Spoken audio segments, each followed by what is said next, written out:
Well, that was interesting. Him is a brand new horror film directed by Justin Tipping starring Marlon Wayans and Tyriq Withers. And I gotta be honest, I was really excited about going and seeing this film because it has to deal with one of my favorite things. I love football, and I love a good football movie, but this is a football horror film. And as violent of a sport as football is, you just don't see many football horror films. Like Any Given Sunday, that's about as much gore as we've ever gotten. But I was also just captured by the trailer for this thing. I was really excited to see Marlon Wayans come back, and then after seeing Tyriq Withers in I Know What You Did Last Summer, it just seemed like it had all the pieces to work. And did it? Well, let's just say I'm not so sure. But what is up, my friends? My name is Danny. Welcome back to Jones Vibes. I do want to let you know really quick off the top, this is a spoiler-free review, so don't worry about any spoilers here. As always, leave your thoughts down in the comments, and let's dive in. Alright, so the synopsis reads, Cameron Cade is a rising quarterback who suffers a potentially career-ending injury after being attacked by an unhinged fan. Just when all seems lost, Cam receives a lifeline when his hero, Isaiah White, offers to train him at an isolated compound. However, as the training accelerates, Isaiah's charisma turns into something darker, sending Cam down a disorienting rabbit hole that may cost him more than he ever bargained for. And again, great premise. I was absolutely stoked about going and seeing this movie. I think when it comes to all of the horror films releasing during spooky season, at least releasing in the next few months,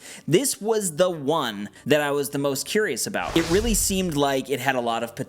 I feel like they're releasing it at the perfect time. Football season is just starting up, and then you have an actor in Marlon Wayans that is kind of like coming back right now, and he is an iconic actor from my childhood, like the scary movies. I don't know if anybody out there has seen White Chicks, but I really liked White Chicks, as well as even Little Man. I don't know if you guys remember that movie. I just like the Wayans brothers. I've always thought they're very funny. I'm really looking forward to them rebooting Scary Movie, or at least bringing it back. But to see him in a role like this, to see him like physically fit and coming in as this GOAT, as this quarterback, that's just really cool. That's really badass. And then again, I was talking a little bit about Tyriq Withers. This is a guy that's on the come up. He really proved, he was probably my favorite part about I Know What You Did Last Summer. Like, I loved his performance in that. And so I was really looking forward to seeing their chemistry together. And guys, I'm not gonna lie, they have so much chemistry in this movie. The movie is at its best when they are working off of each other. Just unfortunately, they don't really get to spend that much time together. And you really, that's what you want. That's what I was wanting the entire time. Really, coming out of this movie, I did feel a bit disappointed because truthfully, I can't remember a time where I've been this exhausted from a 90-minute film. I would imagine we're about an hour and 10 minutes into this film, and I was just ready for it to be over because it is a vibe, and within the first half hour, you're like, okay,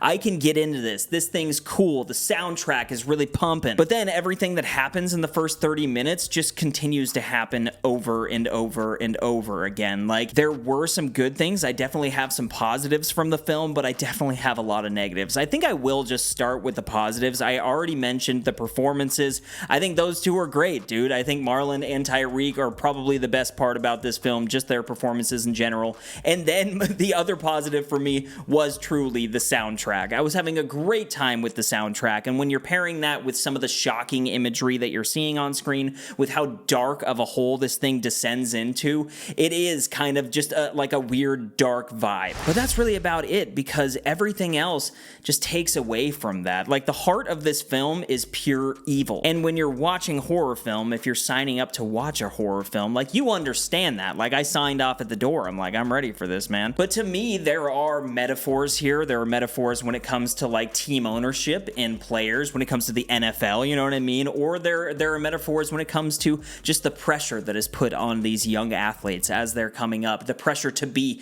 the best of the best and all of that stuff. But I feel like the movie gets caught up in thinking that it's clever in pushing those metaphors into the movie and you trying to discover them, but they are so overt. Like, they are all over the screen. Like, you know immediately what this film is trying to say.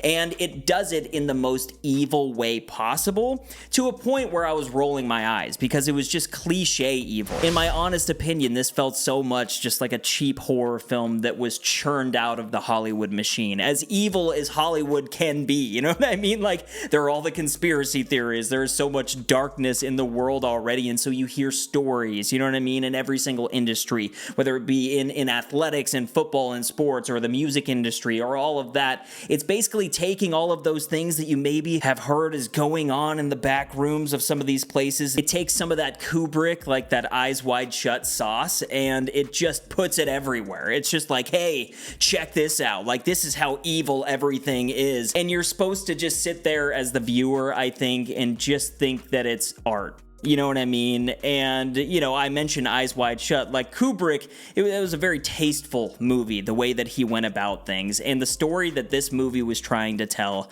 of this young rising star who kind of has to overcome, basically, the idol that he has looked at his entire life, or at least the obstacle that's ahead of him. You have one goat that's retiring, and could this be the next goat? You know what I mean? And so they're training together. It's this whole thing. And there is, again, there's a lot of fun to be had here. I encourage people to go out and see it and make up their own minds. Truly, I think a lot of people are going to have a lot of fun with this movie. Just for me, I found it a little bit cliche, you know what I mean? Like, you can only see devil horns in the background of a shot so many times before you're like, okay, let's just get this over with, please. But a couple things I will say is that the third act is a boatload of fun. Like, the final sequence in this film is so much freaking fun. There are some characters in this movie that you don't really expect. This is a Jordan Peele produced film. I was actually having a chat with another YouTuber before the film, and he was saying it's really hard for one of these Jordan Peele produced films to come out that's directed by somebody else, but for Jordan Peele still not to take the credit. You know what I mean? But I was about to say, it has one of Jordan Peele's clear friends. It has Tim Heidecker, and he was in Us. It's Tim and Eric, that funny guy, but he's in this movie. He's a part of the final sequence. There are a lot of these funny little characters that are popping up, and I did like the movie for its humor, but a lot of that is kind of paired into a lot of the shocking imagery as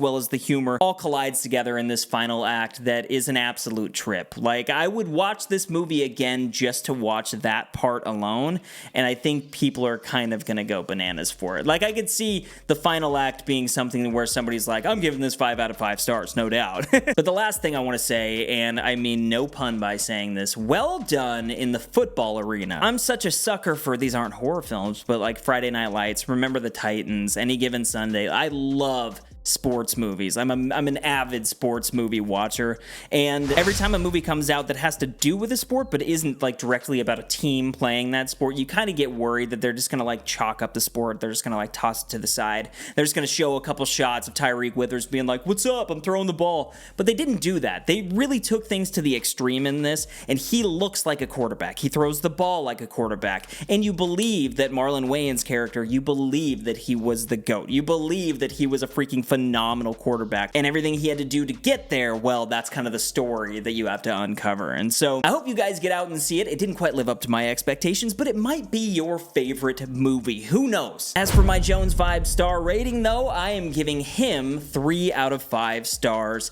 and I got no doubt about that. But my friends, as always, leave your thoughts down in the comments section. I would love to know what you thought about him, but more than anything, I hope you're out there keeping up the good vibes. I will see you in the next video, all right? Peace!